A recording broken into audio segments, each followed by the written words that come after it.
I'll give you a copy of it after. Okay. To introduce a former student of mine and research assistant, Lorena Koenig, who's a registered social worker in private practice, specializing in evidence-based and holistic mental health approaches.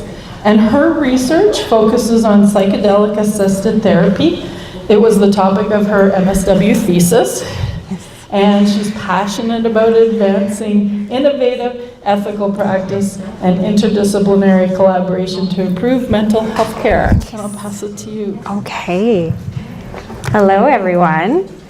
I'm not particularly familiar with microphones, so I'll try not to deafen people. Is that okay? Thank you so much, Heather, but I am Lorena. As you said, I just recently graduated from my MSW here at the University of Calgary, and what I'll be talking about today is based on my thesis research, and looking at social work and psychedelic-assisted therapy. So a question I've been asking myself as a new practitioner is, what if healing means not only symptom reduction, but also connecting to or rediscovering one's spiritual core?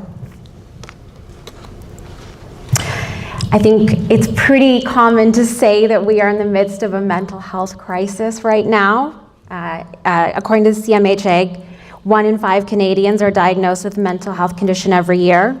Young people are especially vulnerable, and almost 5 million Canadians report having unmet mental health needs. And these rates have been higher since 2020. I was shocked to learn the other day that in 2025 so far, the #1 use for AI programs has been self-therapy or emotional support. I think this indicates that as a field, there is room for improvement. And with that, the AI, right? So what's uniquely human? And that brought me to spirituality. We know that spirituality is a key protective factor in mental health. So people that have a spirituality or a faith that they partake in are 80% less likely to develop a substance use disorder, 60% less likely to experience major depressive disorder. Those who have physical health challenges recover faster. So it's shown in both mental and psychological conditions to have protective factors. But we know that it's also a gap in conventional care. So often conventional care will avoid or pathologize talking about spirituality. People who are religious can be their beliefs are either minimized as personal, and it can be stigmatized as for people who are less intelligent or backwards.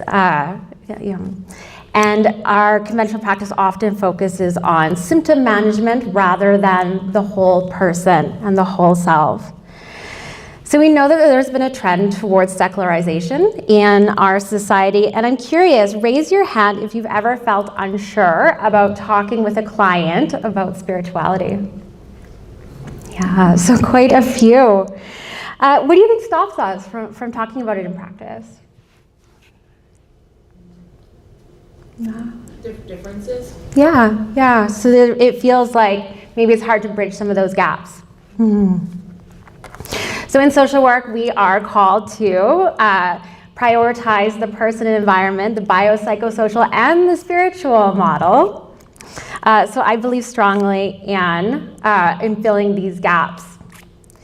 So with this gap in research, turning to innovative treatments. So psychedelic-assisted therapy. Psychedelics are not new. They have been around forever. Literally since prehistory. We have cave art in Algeria from 4700 BC. We have these little Mesoamerican figurines from 3000 BC. Proof of psychedelic use among humans has been found on every continent with the exception of Antarctica. Right through until the present day in many places.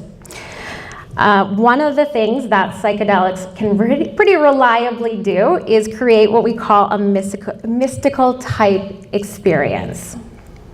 So these are feelings of transcendence, deep personal growth, emotional release, spiritual insight. And these mystical experiences are strongly correlated with positive clinical outcomes. Since the reemergence of psychedelic research in about the last 15 years, they have looked at many conditions as psychedelics as a possible treatment. So from depression, PTSD, moral injury, even Parkinson's and Alzheimer's disease have been looked at. There are multiple mechanisms of action, but they believe that this mystical type experience is one of the profound ways that psychedelics actually create the long-lasting change that we see following psychedelic-assisted therapy.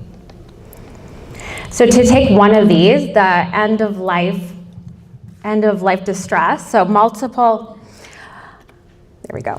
So there's been multiple studies now that have looked at cancer patients at the end of their life, terminal cancer patients.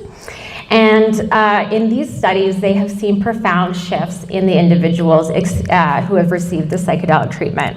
So these are some quotes from a qualitative study done a few years ago, but clients and patients were saying, "This changed my life. I can't even imagine it, the fear of cancer returning.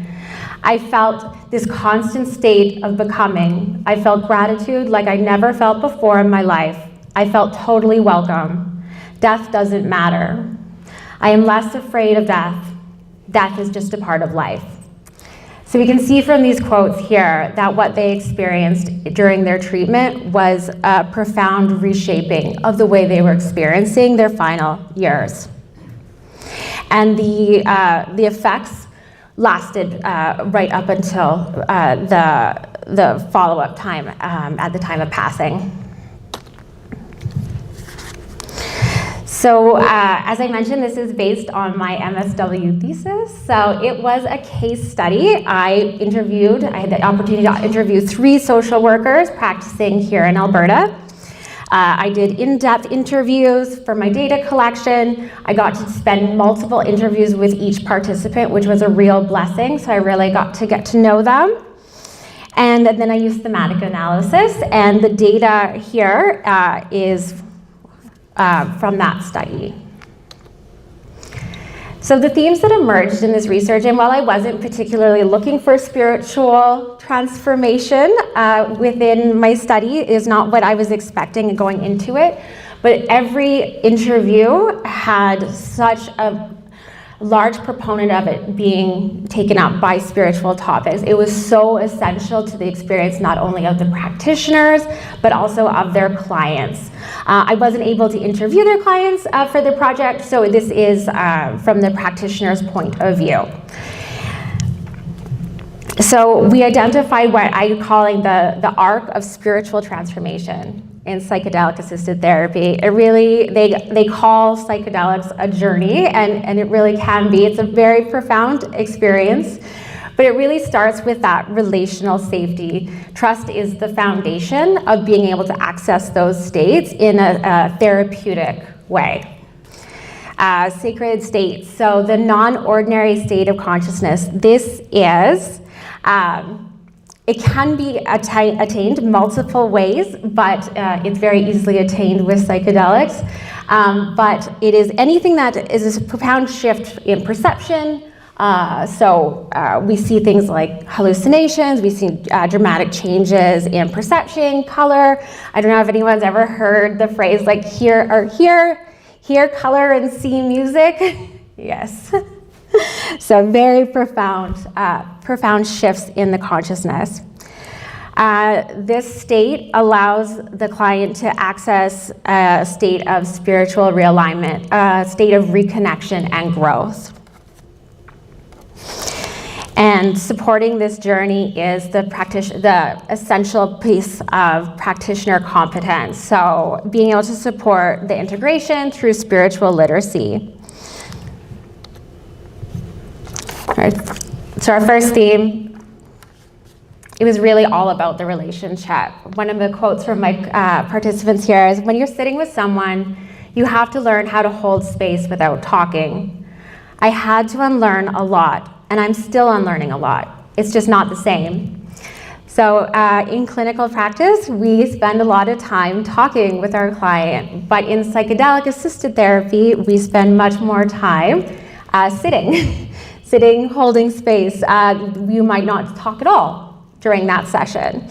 So it's really important to have the preparation work done beforehand to build that safe, trusting, empathetic relationship, so that when it moves into the medicine journey, they are able to hold space, what one of my participants called being the hollow bone, the scaffolding for the client's experience, regulating her own nervous system to help the client be able to find safety in that space.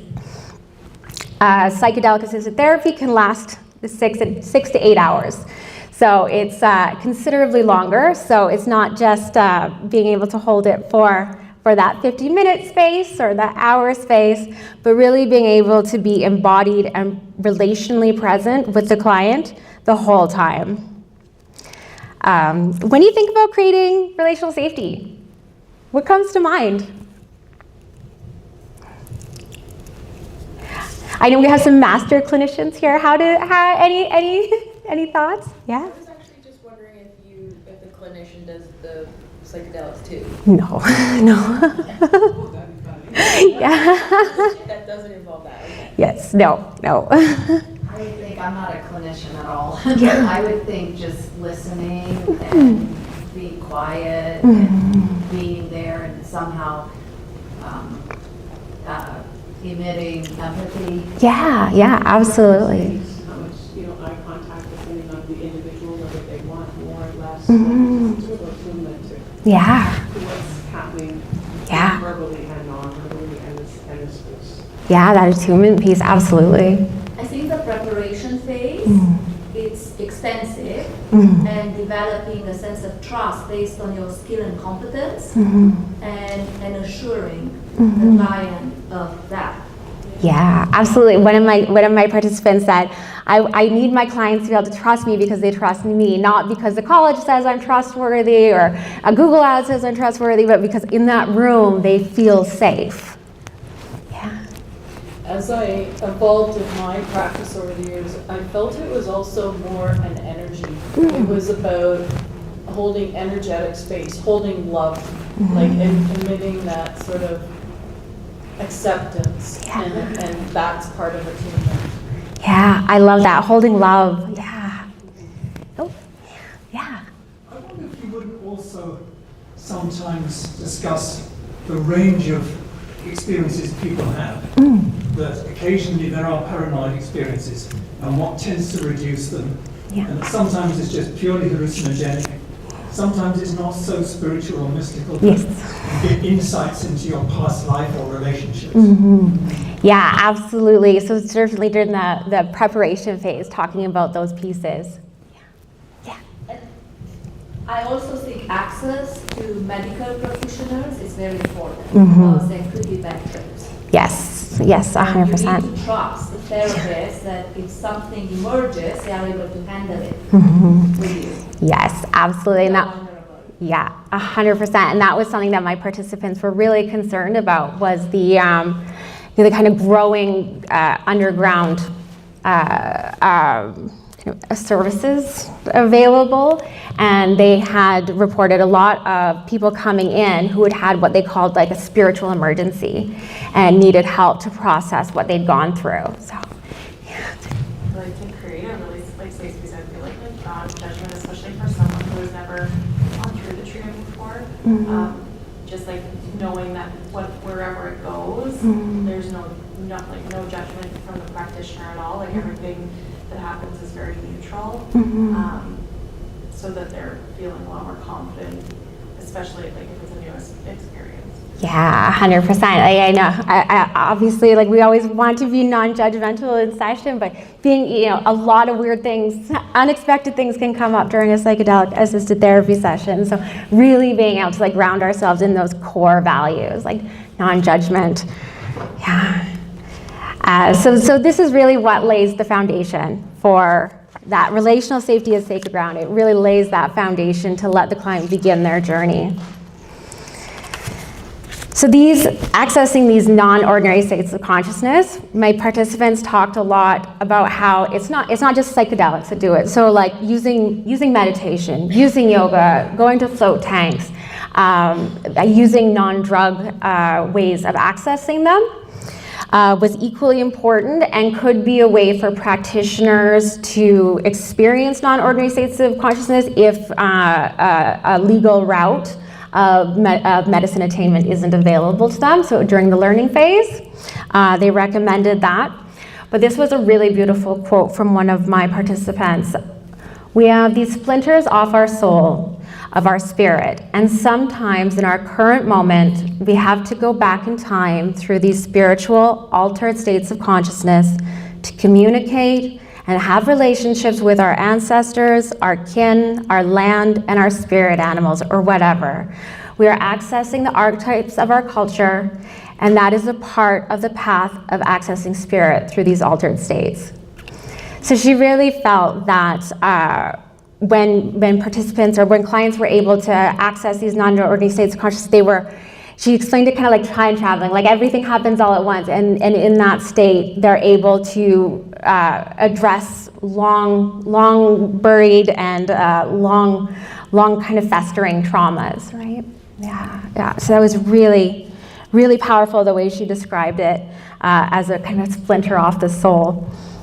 So these states can obviously be deep and meaningful, but they do require that integration afterwards to be able to take that learning, take those insights, and integrate it into our daily life, into how we're going to approach our issues.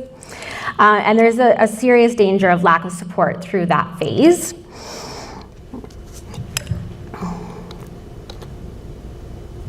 But when clients have the opportunity to both prepare and integrate those states, it allows them to, in my participants' eyes, really reconnect to what matters to them. So this quote, it's kind of like moving through it over and over, and that process has been transformative and important work. Now with mushrooms, there is no agency in a way. I kind of feel like it's a rocket and you hang on for dear life. It's a different approach, but I've become aware of how beautiful and how wonderful I am and how the world is. It was really lovely to hear the participant share this experience that they had during their training, and how losing the agency through that mystical experience, she was still able to come back with this deep appreciation and feelings of deep, profound connection to herself and self-love in a way that she'd really not experienced before. A really profound self-acceptance and finding beauty and connection to the world that she just hadn't had before, or she hadn't thought that she could access before. Reconnecting to what matters, I think that it's also really highlighted by the quotes at the end of life study as well, right? I think there's something really powerful about being able to find that spiritual literacy and connect to those parts of ourselves that maybe have been denied or cut off from for a long time. And finally, the final theme that emerged from this arc was the practitioner's guide. So my participants talked about being spiritual allies, something that they didn't know how to quite name in their social work practice. And this is something that as they'd gone on with their training had evolved in their professional identity. They talked a lot about the need for spiritual competence and for greater education, not just in the psychedelic field, but within social work training more broadly. So it was really lovely to hear Heather's presentation, because I think that ties in really well. The ability to do spiritual assessments and help new practitioners get over or be able to engage more deeply with those questions and those parts of the client's experience. So one of my participants suggested, just ask the question, do you have a spiritual or a faith belief that helps you or has hindered you in the past? I think that's a really great way to add it, right? One question, not hard, and it opens up a whole bunch of stuff. She talked about how being able to have those questions opened up a new side of the conversation with clients and brought forth a whole bunch more relevant information that had she not asked those questions, she wouldn't have had. Another participant talked about wanting deeply to be competent, wanting to be skilled. I want to deeply understand the experience of clients and to be a witness to it from an inside perspective, so that I can give a point of view and even explain things like the landscape and these terrains and how to navigate it. So really wanting to be competent to provide the support that clients need in these uncertain waters. And just to touch on the regulatory framework, because psychedelics, MDMA, psilocybin, LSD are not legal in Canada. They are controlled under the Substance Act here in Canada. So they are only permitted in very specific contexts and situations. So right now, those specific situations would be clinical trials. I would say that the majority of people who have access psychedelic-assisted therapy here in Canada are most likely accessing it that way. Although the Special Access Program has been running for a while now, since 2023, and has become much more easy to access, particularly for end-of-life distress and major depressive disorder. It can be a bit of a process to get approved for the Special Access Program. You do need to show that they have tried all standard methods first before getting approval. There's also ketamine clinics though. So ketamine is a controlled substance, but it is available for mental health reasons through licensed ketamine clinics. There is ATMA here in the city. And Alberta was actually the first province to introduce legislation for psychedelic-assisted therapy. So if the federal laws change around these substances, they'll be able to enact that. As part of that, particularly as social work is concerned, you would need to, it needs to be provided in a licensed facility under the Mental Health Services Protection Act. And practitioners would need to have a clinically related master's and be a registered professional. So MSWs, psychologists, and the what like. You don't need that 2-year certification. I think for social work, the clinical social work, the clinical. My understanding is that the ACSW has not put forth standards for specifically. I believe the Psychology Association has. Yeah. But each province is different, and this is a very quickly evolving field. So this was relevant. This was correct at the time that I finished my master's 6 months ago. So I did do a quick search on the ACSW website, but I did not see anything more up to date. Yeah. So you're saying with your MSW, if you're in a protected or whatever the type of facility that you said, yes, you could lead the psychedelic assisted treatment. So you have to have somebody with a higher. So it has to be, the facility itself has to be overseen by a medical director, that they need to be a psychiatrist. The people actually providing the therapy itself can be psychologists, social workers, but they have to have their qualifications approved by that medical director. So that is the model so far. That makes sense. Yeah, and my daughter is studying this in California. Okay, yes. And she's actually she's in her last semester of her PhD in psychology, but not clinical psychology. Oh, okay. So she's really on the research side. So I don't think she could ever even be involved in the actual treatment with the type of degree that she'll get, which is a PhD in psychology. But very, very interested in her therapy. In fact, I'd like to get your contact information afterwards, because I'm taking a lot of notes for her, and I'm sure she'd be interested. But her PhD is on the transformative impact Okay. And it's specific to MDMA. Oh, yeah.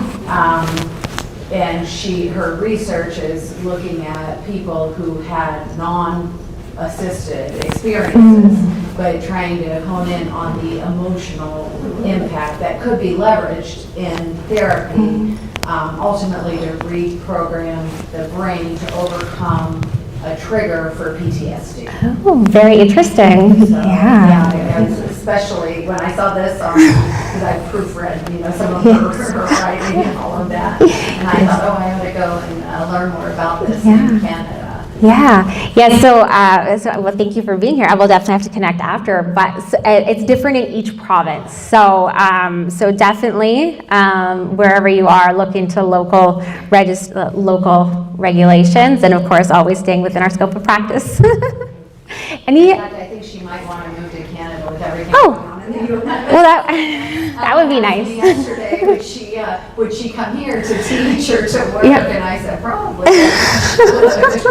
I also have a contact in Ontario. Yes. Who's a master's of social work. She was going to actually present at this conference as well. Oh, similar topic? Yes. Yeah. We'll do the I'll get that from you, She's not Heather. able to- Oh, I would love to get that from you afterwards. Yeah. Because I was going to connect her with From my understanding, and I'm from BC, so I know more about regulation in BC. Regulation in BC is more stringent. So, my understanding for social work, generally speaking, Alberta is far more. What's the word? They don't have so many restrictions on who can do what when it comes to social work and what are those activities that social workers can perform. So in other provinces, the regulation is more strict and limiting, which is not necessarily the same, but it is what it is. Different health professions, occupation that display different competencies and skills and abilities that people can exercise. Yeah, I actually had a master's student in Nelson, BC, I believe, who's actually working at the clinic. Yeah, so you can work just like here, but also social workers, psychologists have different abilities in Alberta. To work independently. Thank you. In the back. Thank you very much. You mentioned that the treatment is most often used for end-of-life or major depressive disorders. When you were interviewing your social workers, what were the characteristics of the clients that they were referring to? With the major depressive disorder and end of life, that is just for the special access program. That's just the easiest diagnosis to get that treatment through. My participants were kind of quite mixed, actually. There are a lot of trauma, a lot of first responders they were working with. Yeah, and then one of them had been working in end of life care, in palliative care.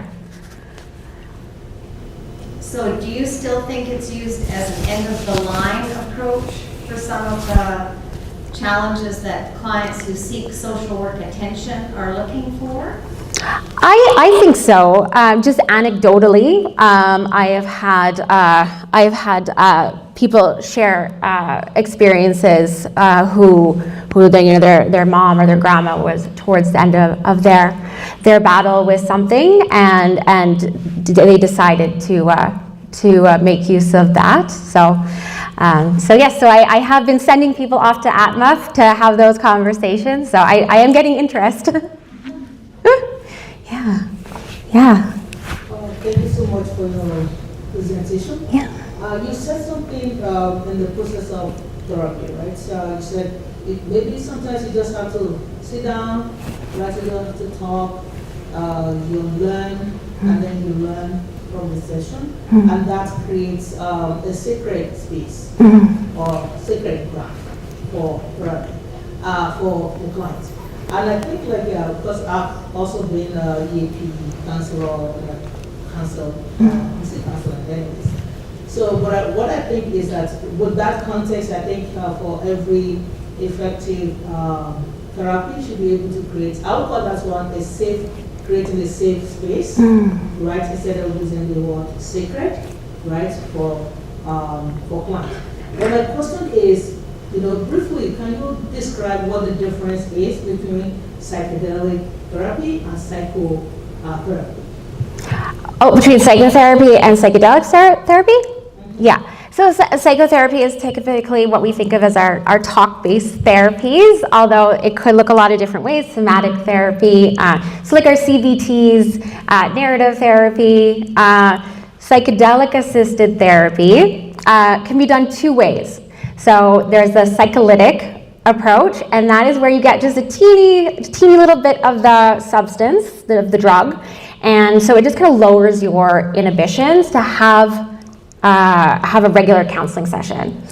So you kind of you would talk through your presenting issues, talk through your whatever it might be, in a kind of a slightly more responsive state, or a more relaxed state, if you will.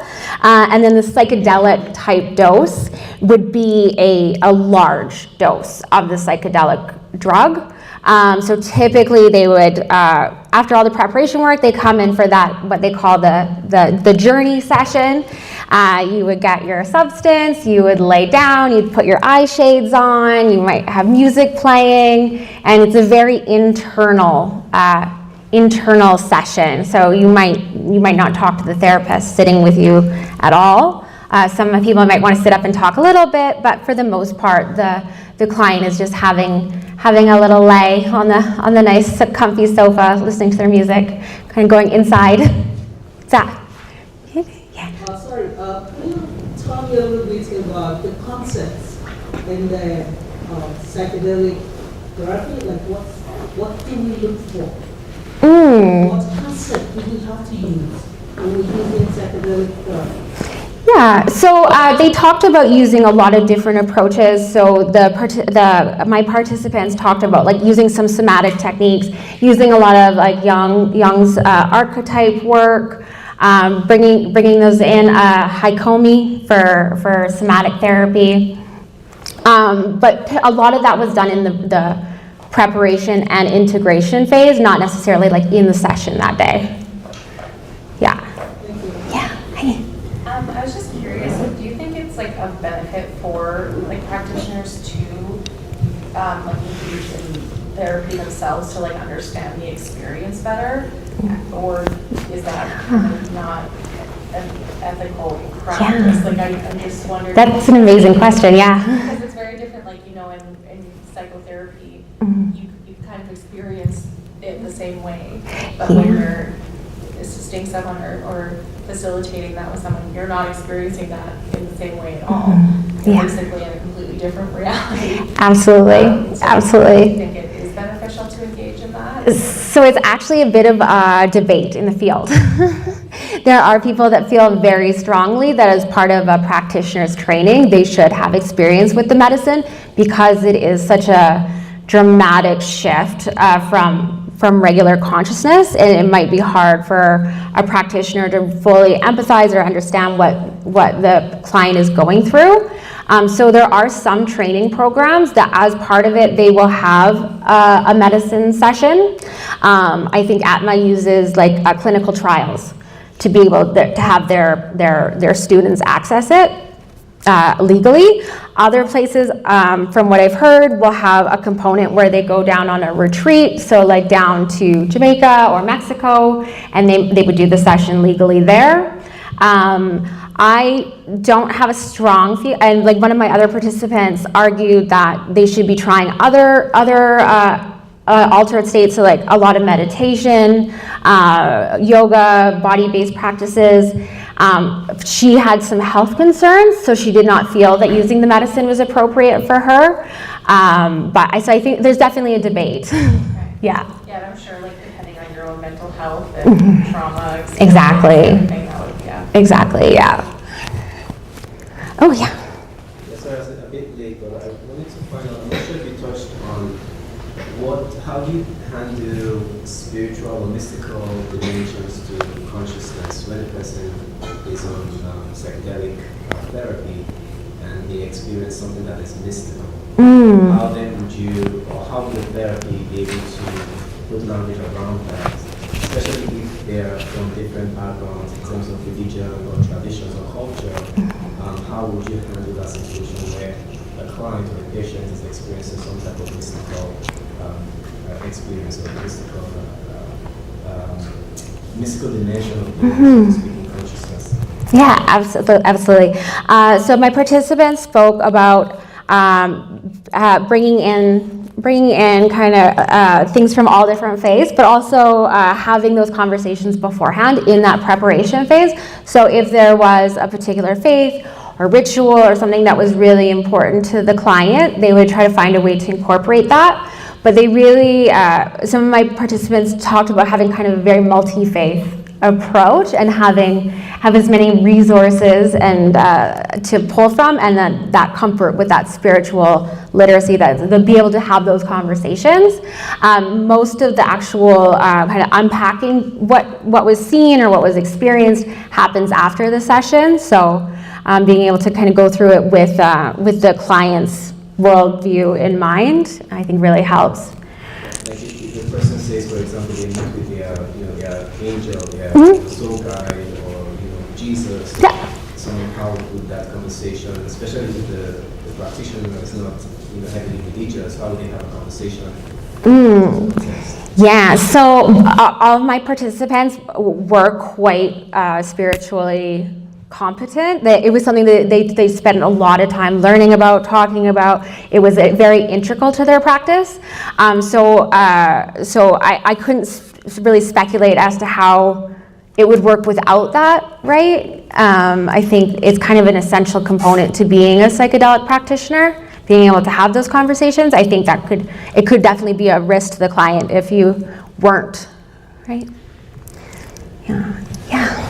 Now, it's just a quick comment on the issue of competency, in practice. I think some studies, some studies have presented a shift in the term of competency, or whatnot, to demonstrating humility. So instead of competency, spiritual competency, you demonstrate spiritual humility. And that one is, just learning. It's one of those things you said. Trying to share the power with your client, because there may be some certain things that culturally you may not know. So at that time, you can explore from your client. What does that mean, or how does that play out in your culture or in your faith? So instead of competency, I think there is a study talking about the shift to demonstrating humility, cultural humility, spiritual humility. Yeah, I think that's a really good point, and I think that the idea of humility, it's a much better word for this, definitely, absolutely. Being able to seek that knowledge from your client in the preparation phase, right? Yeah. Okay, excellent. Oh, thank you, everyone.